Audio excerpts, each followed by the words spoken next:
Est-ce que tu es retombé les pieds sur terre, Raph? Pas trop, pour être honnête. Ça s'est passé tellement vite, la victoire dimanche soir, la fête, le voyage.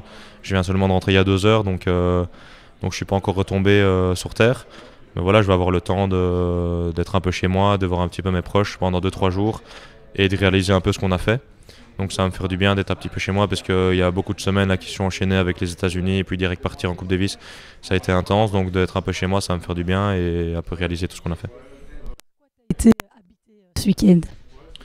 Je sais pas, pour être honnête, je pense que quand on joue pour son pays, la moindre des choses c'est de s'arracher comme un chien sur tous les points et c'est ce que j'ai réussi à faire pour l'équipe, pour les gens qui étaient là, pour le staff, pour le capitaine.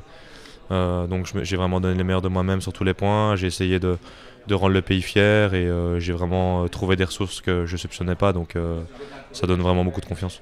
Par rapport à cet European Open ici, ça te met une certaine pression un petit peu, parce que les gens vont acheter des tickets pour venir te voir et tout. Je me souviens que l'année passée, c'était pas dingue, quand tu es sorti du terrain, tu n'étais pas bien en tout cas. Comment tu abordes les choses et comment tu vas les aborder pour être serein? Ouais, ça a été un moment très dur l'année passée à Anvers. C'était vraiment une très très mauvaise expérience. J'avais invité beaucoup d'amis pour venir me voir. J'ai vraiment raté complètement mon match. Donc voilà, je pense que ça m'a aussi aidé pour bien finir l'année. Après cette expérience, j'avais fait finale Challenger, gagné Challenger. Donc je pense que chaque échec me permet de rebondir. Et ça va me servir aussi cette expérience pour cette année et arriver prêt et plus serein. Et ici maintenant, c'est quoi ton programme pour la suite?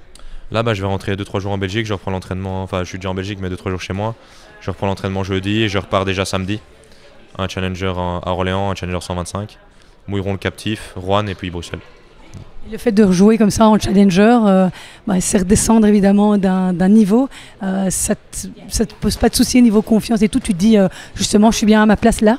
Oui, je suis bien à ma place, je suis que 90e mondial, j'ai battu des très bons joueurs mais factuellement je suis 90e. Donc je dois jouer des tournois de mon niveau pour essayer d'aller sur des tournois plus forts, c'est comme ça que ça fonctionne. Et voilà, peu importe que je sois dans un challenger ou dans un grand chelem, je vais essayer de donner mon meilleur, essayer d'amener mon meilleur tennis et voir un peu ce qui se passe et pour essayer de grappiller des points, grappiller de l'expérience, grappiller du niveau, pour essayer d'aller rejoindre tout au bon. Tu peux lever un coin du voile sur ce à quoi ressemblait votre fête, parce qu'on avait tous envie d'être là. Hein.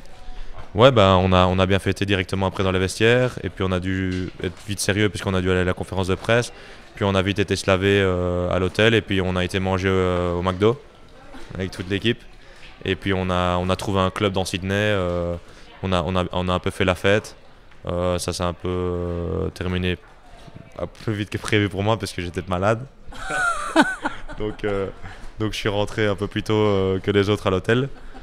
Et... Ah ouais, tu gères pas ou quoi?